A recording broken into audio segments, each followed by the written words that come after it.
Universe is always working for us.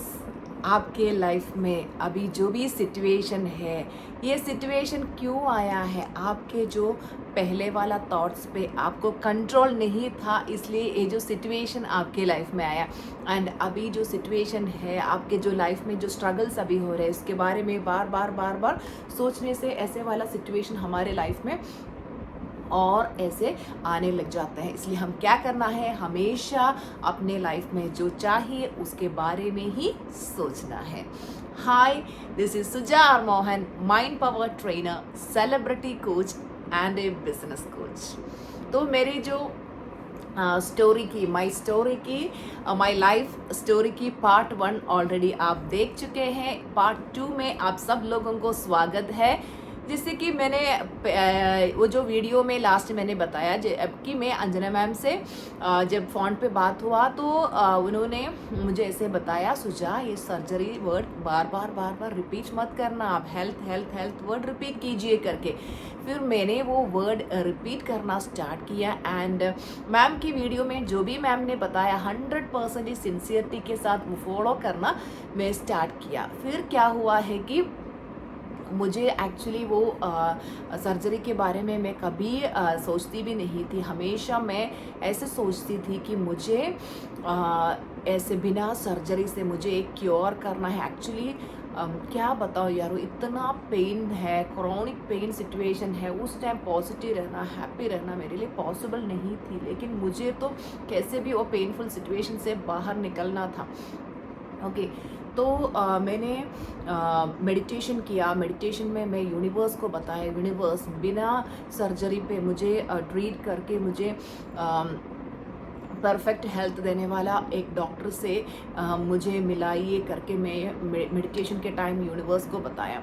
तो एक दो दिन के बाद मुझे एक इंट्यूशन ऐसे आया कि मेरी एक कोलीग है, एक टीचर है, तो वो टीचर को कॉल करने के लिए। देखो यूनिवर्स कैसे हमें इंट्यूशन के थ्रू गाइड करते हैं। बहुत लोग पूछते हैं मैम ये इंट्यूशन क्या है? एक्चुअली हम जैसे अलाइनमेंट में आ जाते हैं। बहुत लोग मुझे बताते हैं कि मैम हमें मेरे लाइफ में ऐसे स्ट्रगल सिचुएशन है, इसकी वजह से मैं अलाइनमेंट में नहीं आ पा रही हूँ। आप लोग देखो मेरी जो सिचुएशन क्या थी, उस टाइम अलाइनमेंट में आना मेरे लिए पॉसिबल नहीं थी, क्योंकि दर्द की वजह से मैं इतना परेशान थी। आपको पता नहीं है, जो सायाटिका पेन से भी ज़्यादा है ये जो नर्व कंप्रेशन, जो स्पाइन में जो नर्व जैसे कंप्रेस हो जाते हैं, तो पेन सहन नहीं कर पाते थे।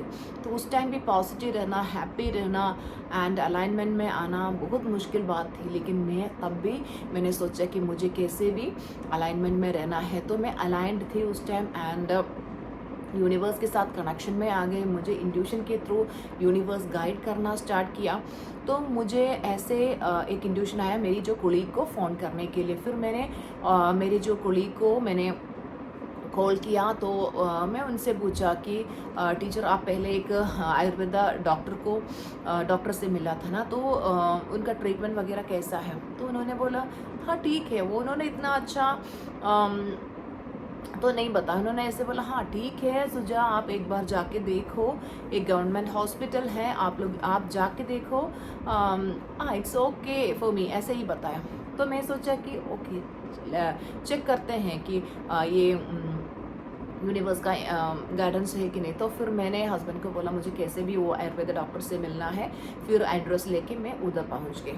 उधर जाने के बाद एक्चुअली वो टीचर को वो जो ट्रीट किया, वो डॉक्टर उधर नहीं था, एक नया डॉक्टर आ चुके थे। देखो यूनिवर्स कैसे मुझे गाइड किया, ठीक है। एक नया डॉक्टर आए थे एंड जैसे उस टाइम मेरी जो स्पाइन स्कोलियोसिस की जैसे ऐसे थी, मैं एक सी शेप में थी। अब मेरी जो स्पाइन ऐसे थी, मैं तो ऐसे चलती थी। ओके, सो वैसे मैं हॉस्पिटल में गई एंड उधर बैठ के मैं ऐसे चेयर पे बैठी थी। इतनी पेनफुल सिचुएशन थी। तब एक आंटी मेरे जो सीट के पास आके बैठ गए एंड उन्होंने मुझे पूछा कि क्या हुआ आपके स्पाइन को, आप ऐसे क्यों चलते हो? क्योंकि ऐसे आप सोचो मैं एक सी शेप में ऐसे चलती थी। तो मैंने उनको बताया कि मुझे ऐसे कुछ स्पाइन का ऐसे इश्यू है करके उनको समझाया। तो उन्होंने मुझे बताया ये डॉक्टर को बस दिखाना, ये है ना जैसे एलोपैथी में हम ऑर्थो डॉक्टर बोलते हैं, वैसे आयुर्वेदिक में ये ऑर्थो डॉक्टर है, सुपर डॉक्टर है, आप इनको ही दिखा दीजिए, बाकी और कोई डॉक्टर्स को मत दिखाओ। फिर मैंने सोचा कि यूनिवर्स देखो कैसे लोगों के थ्रू हमें गाइड करते हैं, ये मैं आप लोगों को बताने के लिए ये स्टोरी में बता रही हूँ। फिर मैं अगर वो एंडी नहीं आए तो उन्होंने ऐसे नहीं बताया तो मैं किसी और डॉक्टर को दिखाती थी। एंड वो डॉक्टर्स तो इतना एक्सपर्ट नहीं है इस फील्ड में, मुझे पता भी नहीं नया हॉस्पिटल है उधर कौन है डॉक्टर, हड्डी का डॉक्टर कौन है, ये कुछ भी नहीं पता है। फिर मैंने ये डॉक्टर से मिला एंड डॉक्टर मेरे जो MRI रिपोर्ट उन्होंने ध्यान से चेक किया। फिर उन्होंने बोला, मेरे हस्बैंड को बोला, सर नो चांस।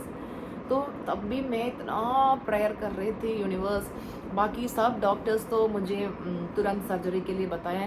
सर्जरी करने से भी कुछ फ़ायदा नहीं है, पेन निकल जाएंगे, लेकिन ये जो डिसीज़ है कभी जाने वाला नहीं है, तो क्या करूं। तो ये मेरे लिए लास्ट होप था। फिर वो डॉक्टर भी बोला नो, इट्स ये सर पॉसिबल नहीं है करके, सच में पॉसिबल नहीं है करके बताए। तब भी मेरे सच में मेरी अंजना मैम की वजह से है, मैं कितना भी ग्रैटिट्यूड उनको बताऊँ वो कम पड़ेगा। I am really grateful to her because of her. उस टाइम एक्चुअली मैं उनकी वजह से मेरे माइंड इतना स्ट्रांग थी, मैंने वो डॉक्टर भी नो बोला तो मैं ऐसे हो गई, बाप रे अभी क्या करूँ। लेकिन मेरी जो मैंने वीडियो देख के अंजना मैम के साथ कनेक्टेड थी, इसलिए मेरे माइंड में इससे विश्वास थी कि यस यूनिवर्स कुछ मिरेकल क्रिएट करेगा। तो नेक्स्ट सेंटेंस में डॉक्टर ऐसे बोला कि सर आप आपको मिरेकल में विश्वास है तो आप टीचर को एडमिट कीजिए। एक मिरेकल से ठीक हो सकता है, ऐसे कुछ पॉसिबिलिटी नहीं है, क्योंकि मेरा MRI रिपोर्ट ऐसे था, 2 डिस्क के बीच में एक पर्टिकुलर मुझे नहीं पता है डिस्टेंस होना चाहिए, मुझे वो डिस्टेंस नहीं है इतना ये जो 2 डिस्क के बीच में बिल्कुल स्पेस नहीं है, तो इतना दर्द। एंड डॉक्टर को सच में वो तो काफ़ी एक्सपीरियंस डॉक्टर है, उनके जो इतना साल का एक्सपीरियंस में एक फर्स्ट केस है इतना बुरा हाल का, सच में मैं बताएंगी तो वो ऑर्थो स्पेशलिस्ट है, उनके जो केस हिस्ट्री में एक टिपिकल इशू था मेरा, तो उनके लिए भी सच में एक एक्सपेरिमेंट था मेरे जो केस। तो उन्होंने बोला अगर आप हाँ ठीक है देखते हैं, आप अगर एक मिराकल में विश्वास कर रहे तो आप टीचर को आप एडमिट कीजिए करके डॉक्टर ने बताया। तब हस्बैंड ने पूछा क्या करूं, तो मैं बोली मैं मिराकल में विश्वास करती हूँ, ठीक है एडमिट कीजिए। तो उस दिन उधर एडमिट हो गए। वो जो आयुर्वेदा हॉस्पिटल है, सरकारी हॉस्पिटल है, तो उधर का वार्ड मुझे कुछ भी नहीं पता, उधर के वार्ड में मेरे साथ कोई नहीं थे एक्चुअली। उस टाइम मेरी हाल ऐसे थी, मैंने रिलेशनशिप का सब कुछ उस टाइम मेरा ख़राब थी, कोई मेरे लिए केयर करने के लिए कोई नहीं थी, मेरी मम्मी नहीं है, कोई नहीं थे मेरे साथ। तो हस्बैंड थे, लेकिन वो लेडीज़ का वार्ड था उधर, जेंट्स को अलाउ नहीं करते हैं, मेरा बेटा है उसको भी अलाउ नहीं करते, तो लेडीज़ कोई नहीं था। फिर मैं ऐसे सोचा कि किसी और मेड को मीन्स कोई और केयर टेकर को लेडी को उधर अपॉइंट करेंगे करके, लेकिन बहुत सारा ढूंढा लेकिन उस टाइम नहीं मिल रहे थे। तो मैं वो वार्ड में, आपको पता नहीं है, जैसे कि एक बार लेटने के बाद फिर वो बेड से उठना मेरे लिए इतना पेन सिचुएशन था कि मैं सच में उठ के आएगा तो इतना रोती थी। एंड एक बार ऐसे उधर जाके वो वार्ड पे मैं बेड पे लेट गई। फिर मेरी जो नेक्स्ट बेड में मेरी एक दूर की डिस्टेंट की रिलेटिव थी, उन्होंने मेरे को पूछा तो आप ये है ना करके, तो फिर मैंने बताया, फिर हम लोगों को पता चला कि ये मेरी रिलेटिव है, दूर डिस्टेंट रिलेटिव है। तो उन्होंने मुझे बताया, तो जैसे फूड आया तो फूड खाने के लिए वो मुझे बताया, तो मैं लेट के फूड खाना स्टार्ट किया, क्योंकि मुझे उठना पॉसिबल नहीं, इतना पेन है उठने के लिए। तो मैं, आपको पता है, मैं लेट के खाना खाती थी, मैं लेट के पानी पीती थी, उठना मेरे लिए पॉसिबल। फिर वो दीदी मुझे बहुत डांटा, उनको पता नहीं है ना मुझे मेरी सिचुएशन क्या है। उन्होंने बोला न उठ के खाओ, उठो, ऐसे लेट के कोई खाते नहीं है। मैं बोली दर्द है दीदी, मैं सहन नहीं कर पाएगी। बोला मैं हेल्प करूँगी, उठो उठो।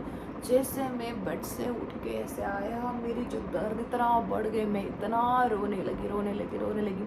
सच में मेरी जो मैं ऐसे ही रोती रहती, रोना स्टार्ट किया तो इतना पेन थी। तो मेरे जो वार्ड में जो भी लेडीज़ थे वो भाग के मेरे पास आए, ऐसे एक सर्कल बन चुकी थी हर लेडीज़ की। वो आके एक मेरे को खाना खिला रहे, मेरे आंखों से ऐसे आंसू टपक रही थी, खाने पे गिर रहे थे, इतना मेरी जो पेन थी। एक आके मुझे ऐसे ऐसे कर रहे थे, दूसरा आके मुझे खाना खिला रहे। मेरी जो दर्द देख के उन लोग भी मेरे साथ रोना स्टार्ट किया। सच में वो सिचुएशन अभी भी मैं याद करेगी तो बेचारी बहुत सारे लोग, लेकिन उन लोग भी मेरे जो दर्द देख के वो भी बहुत सारे लेडीज़ थे उधर, अराउंड 40 to 50 लेडीज़ थे। सब लोग मेरे लिए, मैं जब देखती थी तो मेरे लिए उन लोग रो रहे थे। इतना सिचुएशन थी मेरी।